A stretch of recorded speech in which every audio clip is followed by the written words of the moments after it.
Rick Rubin, The Creative Act, A Way of Being.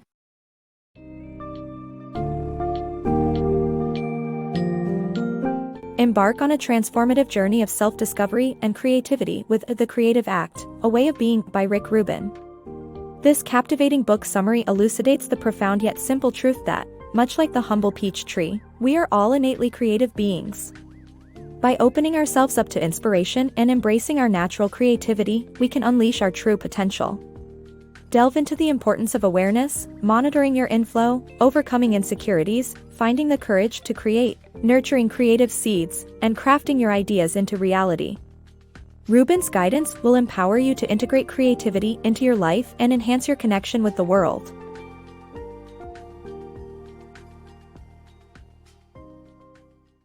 Unleashing your natural creativity. We all have a natural creative force within us. However, we often struggle to unleash it due to doubts and fears. To tap into this force, we need to cultivate an openness to the world around us. By noticing and appreciating our surroundings, we can become receptive to the nudges and clues the universe is trying to give us. This requires regular moments of pausing and practicing awareness.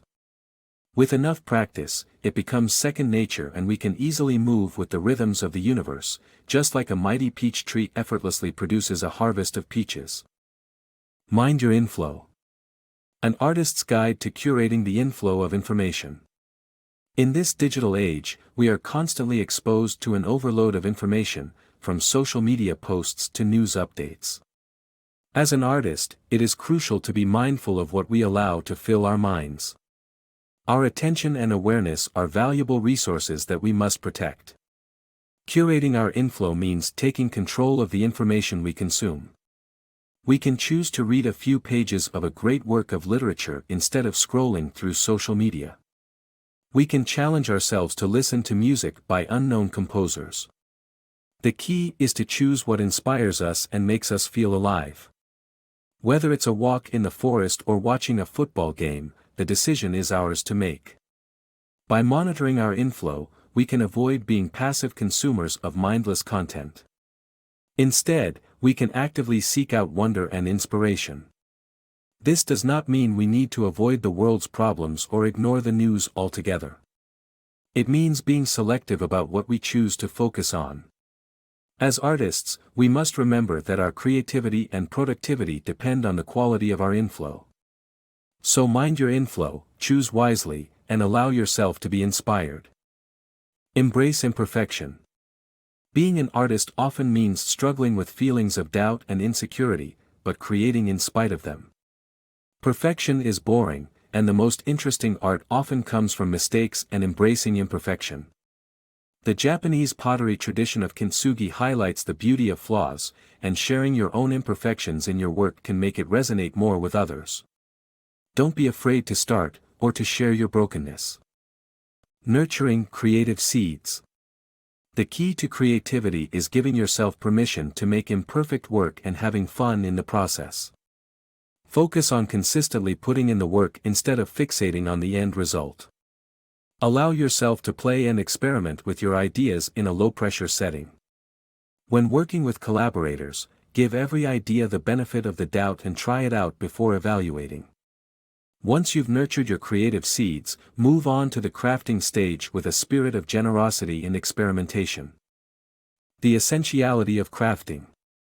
Crafting, also known as the actualization phase, is the most crucial, but often unglamorous stage of the creative process.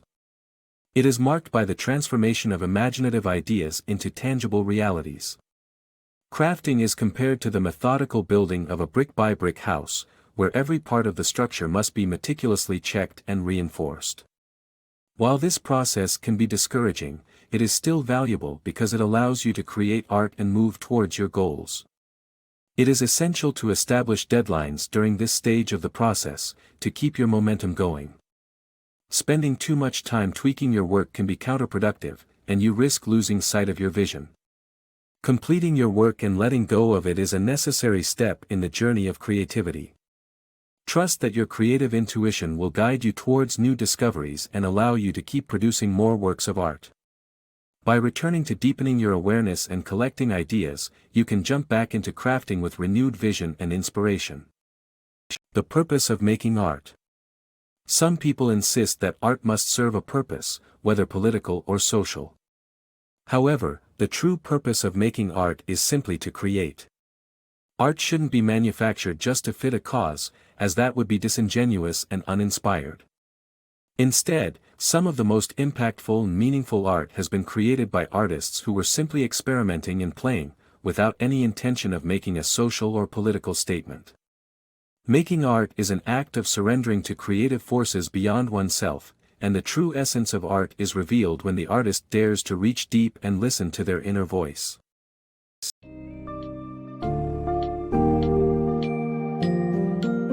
As you conclude your exploration of the creative act, a way of being, remember that by nurturing the key highlights, awareness, inflow, insecurities, creativity, experimentation, and crafting, you can tap into your inherent creative force.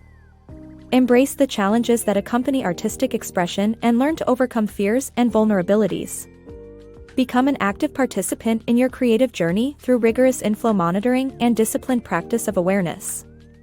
And finally, through playful experimentation and dedicated crafting, you'll master the art of transforming ideas into tangible realities. With Rubin's enlightening wisdom, you'll learn to surrender to the larger creative forces within you and fully embrace your artistic nature.